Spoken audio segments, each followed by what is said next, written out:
Ele era o homem mais forte que já existiu, capaz de arrancar os portões de uma cidade inteira com as próprias mãos, capaz de enfrentar um leão sem nenhuma arma, capaz de derrotar um exército, sozinho. Mas havia algo que Sansão nunca conseguiu vencer. Ele mesmo.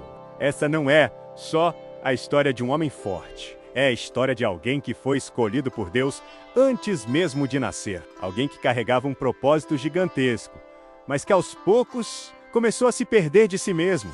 E perdeu tudo. Não para um exército inimigo, não para uma espada, não para uma guerra, mas para decisões pequenas, repetidas vezes demais. Porque no fim, Sansão não foi derrotado por fora. Ele caiu por dentro! Israel estava vivendo um dos seus momentos mais difíceis. 40 anos de opressão, 40 anos de silêncio, 40 anos colhendo as consequências de ter se afastado de Deus. Mas mesmo quando o povo se afasta, Deus não abandona. Em meio a esse cenário, havia um casal, Manoá e sua esposa. Eles carregavam uma dor silenciosa, não podiam ter filhos. E naquela época, isso não era apenas uma frustração. Era vergonha, era peso, era uma ferida diária. Até que o impossível aconteceu. Um mensageiro de Deus, um anjo aparece. Não para um rei, não para um sacerdote, mas para uma mulher anônima. E entrega uma palavra que mudaria tudo. Você vai conceber e dar à luz um filho. Ele será separado para Deus desde o seu ventre e ele começará a libertar Israel. Antes mesmo de nascer, Sansão já tinha um propósito. Antes de dar o primeiro passo, Deus já tinha definido o caminho. Mas existe algo perigoso nisso. Nem todo mundo que é escolhido vive como escolhido. Sansão seria nazireu. Isso significava 3 coisas. Não tocar em bebida, não tocar em morte, não cortar o cabelo, não eram regras aleatórias. Eram símbolos de separação, de dependência, de uma vida totalmente entregue a Deus. Mas o que acontece quando alguém separado para Deus começa a se misturar com aquilo que deveria evitar? Sansão cresceu e algo começou a acontecer. O Espírito de Deus vinha sobre ele. E o impossível se tornava comum. A Bíblia não descreve exercícios físicos, nem treinos, nem músculos visíveis. Simplesmente diz: o Espírito de Deus vinha sobre ele. E então, coisas impossíveis aconteciam. Um leão surge no caminho, rugindo, ameaçando. Sansão não foge, não recua. Ele avança. A Bíblia diz que Sansão o rasgou como quem rasga um cabrito. E não havia nada, nenhuma arma em suas mãos. E com as próprias mãos, rasga o leão como se fosse nada. Nenhuma proteção, apenas uma força, que não era dele. E é aqui que a maioria das pessoas se engana. O maior problema de Sansão não era a falta de força, era o excesso dela. Porque logo depois dessa vitória, ele olha e deseja. Ele vê uma mulher filisteia e se apaixona. Então decide que quer aquela mulher para ele. Pediu para os pais que ela fosse sua esposa. Os pais disseram: não há mulher entre as filhas de seus irmãos ou em todo o nosso povo para que você vá buscar uma esposa entre os filisteus? Mas Sansão respondeu: tome ela para mim, pois ela me agrada. Juízes 14:3. Percebeu o padrão? O homem mais forte do mundo fazia suas escolhas mais importantes, com base no que agradava aos olhos, não no que agradava a Deus. Não no que era sábio, não no que era seguro, mas sim no conceito próprio, o que me agrada. Essa frase vai perseguir Sansão até o fim da sua história. Não consulta a Deus, não ora, não pondera, apenas decide. Ela me agrada. Esse foi seu único critério. Esqueceu que força não substitui sabedoria. E veio o casamento. O casamento que deveria ser celebração virou o início do caos. Sansão propõe um desafio, uma charada, uma aposta. 30 peças de roupa. Parece brincadeira, mas não era. Os filisteus não conseguem resolver. E então fazem o que sempre fazem. Pressionam, ameaçam, manipulam e usam quem está mais perto dele. A própria esposa, ela chorou, pressionou durante 7 dias, até que Sansão acaba cedendo e entrega o que não deveria. E ela entregou aos seus próprios conterrâneos. Preste atenção nisso. Sansão não caiu aqui. Mas aqui, ele começou a se expor, ele perde a aposta, fica furioso. O espírito vem sobre ele novamente. E ele mata 30 homens. Não por justiça, por orgulho. Depois vem a vingança. Depois mais violência. Depois mais dor. E quando percebe, tudo já saiu do controle. Sansão vencia batalhas, mas estava perdendo a si mesmo. Até que chega o momento mais perigoso da vida dele. Não foi um exército, não foi uma guerra. Dalila entra em cena. Foi um olhar, um sentimento, uma conexão que parecia inofensiva, mas que carregava destruição. Na próxima parte, você vai ver o momento exato em que um homem forte decide entregar o que nunca deveria ter revelado e como uma única decisão pode custar tudo. Não saia daqui. Vamos direto para a segunda parte dessa fascinante história. Na parte anterior, você viu Sansão nascer com um propósito sobrenatural, separado por Deus, antes mesmo de respirar pela primeira vez.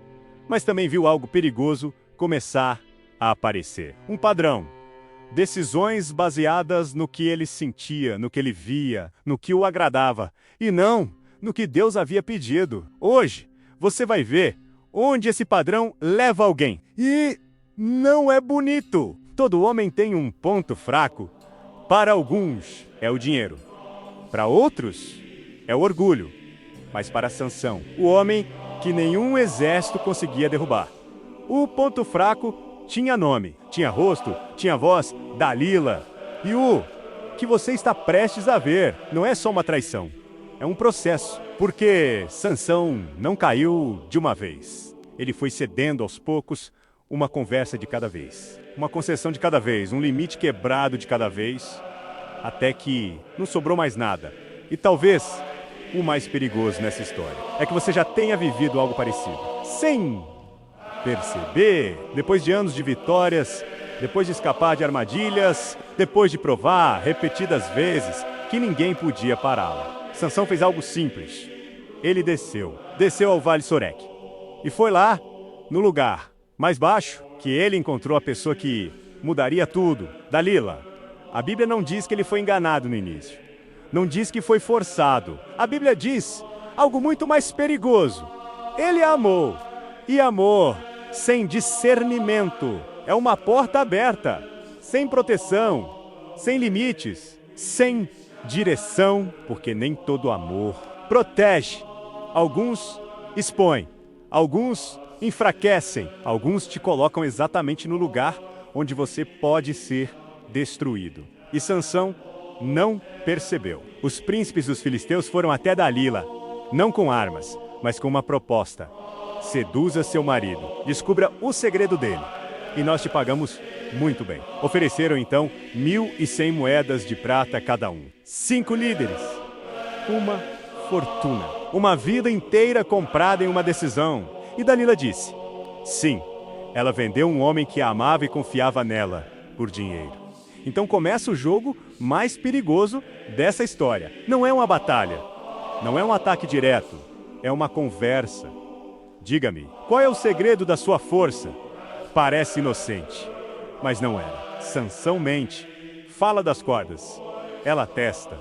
Os filisteus entram, ele quebra tudo e sobrevive! Ela insiste, ele mente de novo, ela testa de novo. Os filisteus aparecem de novo. Ele quebra tudo, de novo, e continua. Mais uma vez, mais uma pergunta, mais uma mentira. Mais uma armadilha, mais uma fuga. Agora, pare, respira e percebe isso. Sansão sabia, ele sabia que era uma armadilha. Sabia que havia homens escondidos, sabia que aquilo não era amor saudável. E mesmo assim, ele ficou. Isso não é ignorância, isso é apego ao que está te destruindo. Porque tem gente que não sai, não porque não entende, mas porque não consegue se desligar. mesmo vendo os sinais, mesmo sofrendo as consequências, mesmo sabendo o final. Volta de novo e de novo. Sansão não caiu aqui, mas aqui ele já estava preso. A Bíblia diz que Dalila o pressionava todos os dias, até que algo dentro dele começou a ceder. Não de fora para dentro, de dentro para fora. Ele abre o coração, conta tudo, o segredo, o voto, a origem da força, tudo. E naquele momento, Sansão não perdeu só um segredo, ele entregou sua identidade. Dalila percebe, chama os filisteus. O dinheiro já estava pronto. Tudo preparado, tudo calculado friamente. Sansão dorme naquele colo que parecia seguro, mas não era. O cabelo é cortado, o símbolo da aliança, removido. Então ela diz: Sansão, os filisteus estão sobre você. Ele se levanta, confiante, como sempre fez, pensando, vai ser como antes, mas não foi. Ele não sabia que o Senhor já havia se retirado dele. O maior perigo é quando a pessoa continua agindo, como se nada tivesse mudado. Mas tudo já mudou. Os filisteus o capturam, furam seus olhos, acorrentam, levado para Gaza, a mesma cidade que ele já havia humilhado. Agora, ele está no chão, cego, preso. Sansão estava exatamente assim, sem olhos, sem liberdade, a força foi embora, a visão foi embora, a liberdade foi embora. E tudo começou com pequenas concessões. Parecia o fim, e para qualquer pessoa olhando de fora, era mesmo. Cego, acorrentado, esquecido. Mas existe algo que ninguém percebeu. Algo pequeno, silencioso, quase invisível. Enquanto Sansão estava no escuro, algo estava crescendo. Devagar, sem pressa, sem barulho. O cabelo dele estava voltando. E na próxima parte, você vai ver o que Deus faz com alguém que caiu, mas ainda não foi completamente abandonado. A última oração, o último ato e a redenção que ninguém esperava. Não saia daqui. Nas partes anteriores, vimos Sansão nascer com um chamado extraordinário, desperdiçar sua força em escolhas erradas e cair da forma mais brutal possível. Agora cego, acorrentado e humilhado. Tudo parecia perdido, mas havia um detalhe que os filisteus ignoraram. Algo que crescia devagar no escuro. E esse detalhe mudaria tudo. Você já se sentiu completamente no escuro? Não metaforicamente, mas como se não existisse saída, nenhuma luz, nenhuma razão para continuar. Sansão estava exatamente assim, sem olhos, sem liberdade, sem dignidade, reduzido a girar uma pedra, como escravo, no mesmo lugar onde antes era temido, como guerreiro. E é justamente nesse ponto, no mais baixo da sua história, que tudo deixa de ser apenas uma tragédia e começa a se transformar em redenção. Porque Deus não abandona ninguém no fundo do poço, mesmo quando foi a própria pessoa que cavou até chegar lá. Depois de tudo, a Bíblia registra uma frase curta, discreta, mas carregada de significado. Contudo, o cabelo da sua cabeça começou a crescer de novo, depois que havia sido raspado. Juízes 16 e 22. Enquanto os filisteus celebravam, riam, dançavam e exibiam Sansão como troféu, algo silencioso acontecia longe dos olhos de todos. No escuro da masmorra, o cabelo crescia. E não era sobre cabelo. O cabelo era apenas o símbolo de algo muito maior. Representava o voto, a consagração, a aliança com Deus. Quando foi cortado, não foi apenas força que Sansão perdeu. Foi presença, foi conexão, foi direção. E agora, no silêncio, aquilo que parecia perdido começava a ser restaurado. Deus ainda não havia fechado a porta. Enquanto isso, os filisteus organizaram uma grande celebração. Reuniram seus líderes e seu povo no templo de Dagon.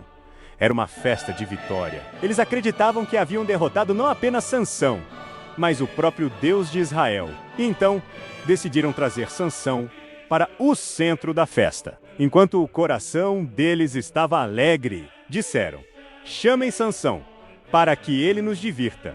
E chamaram Sansão da prisão, e ele os entreteve. Puseram-no entre as colunas, Juízes 16 e 25. O homem que antes aterrorizava exércitos inteiros, agora era conduzido por um menino cego, exposto, ridicularizado, transformado em espetáculo para uma multidão. Sansão pediu ao menino que o guiava, que o deixasse tocar as colunas que sustentavam o templo. Colocaram-no entre as colunas.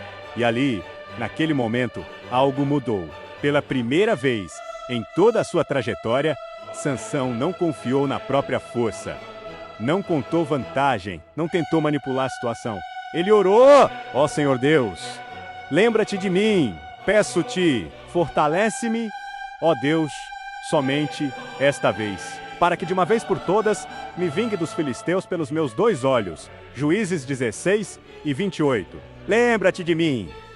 Não disse eu mereço, não disse eu sou forte, não disse eu consigo sozinho, simplesmente lembra-te de mim. A oração mais humilde de toda a sua vida veio do fundo de uma masmorra, dos lábios de um homem cego e sem nada. Um homem que finalmente entendeu que nunca foi sobre ele. Então, Sansão apoiou as mãos nas 2 colunas centrais do templo. Sentiu o peso da estrutura, respirou fundo e disse suas últimas palavras: morra eu com os filisteus.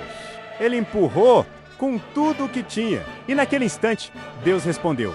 A força voltou, o templo cedeu e tudo veio abaixo. A Bíblia diz que, naquele momento, Sansão cumpriu mais do seu propósito do que em toda a sua vida anterior. O homem que havia perdido tudo terminou cumprindo aquilo para o qual havia sido chamado desde o início. Seus familiares vieram buscá-lo e o levaram de volta para casa, para o mesmo lugar onde sua história havia começado. Mas agora, como alguém transformado. Antes de terminar, eu preciso te dizer algo. Talvez você também esteja em uma masmorra, não de pedra, mas de consequências, de escolhas, de erros que você gostaria de apagar, de uma versão de você mesmo que você mal reconhece. A história de Sansão não está na Bíblia para te condenar. Ela está ali para te mostrar que o fundo não é o fim. Sansão só encontrou Deus de verdade quando não tinha mais nada. Quando perdeu a força, a visão, o controle, o orgulho. Foi ali que ele finalmente disse: lembra-te de mim. E Deus ouviu. Deus respondeu. Deus não descartou alguém que havia desperdiçado tanto. E isso deixa 3 verdades claras. Força sem sabedoria destrói. Não importa o tamanho do dom, sem caráter. Ele se volta contra você. Padrões não se quebram sozinhos. Reconhecer o erro é só o começo. É preciso decisão para interromper o ciclo. E Deus encontra pessoas no fundo. Não quando tudo está bem, mas quando não sobra mais nada além de uma oração sincera. Se essa história tocou algo em você, compartilhe esse vídeo com alguém que precisa ouvir isso hoje. Às vezes, a mensagem certa, no momento certo, muda tudo. Aqui, a gente vai além das histórias conhecidas. A gente mergulha nas entrelinhas, em vidas reais, falhas reais. Se inscreve no canal, ativa o sininho e me conta nos comentários qual parte da história de Sansão mais falou com você. Até o próximo vídeo. Cuida da sua alma.